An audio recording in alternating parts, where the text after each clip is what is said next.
In today's video, I'm going to teach you how to disable snapping in Canva. If you've ever tried to move an element in Canva and felt like it keeps locking into place or jumping to guidelines, this quick tip will help you position things more freely. Canva uses snapping to help align objects neatly, which is useful in many cases, but sometimes you need more precise manual control. In those moments, there's a simple keyboard shortcut that makes the process much easier. Start by opening your design in Canva. Make sure you're on the page where the element you want to adjust is located. This can be anything from a text box to an image, shape, icon, or any other object in your layout. Once your design is open, take a moment to zoom in if needed, especially if you're making a very small positioning adjustment. That can help you place the element more accurately. Next, click on the element you want to move so it becomes selected.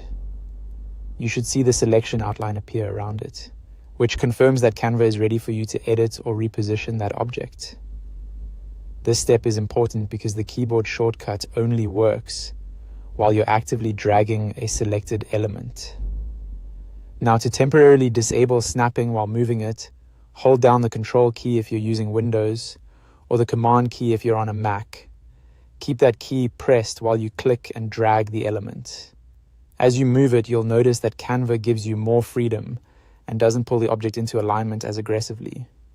This is especially helpful when you want to place something just slightly off-center or fine-tune spacing in a more custom way.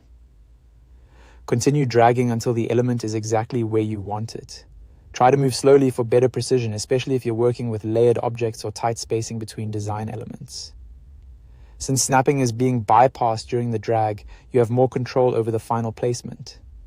Once the element is in the right spot, simply release the key. At that point, the object will stay where you placed it, and you can continue editing the rest of your design as normal. And that's it.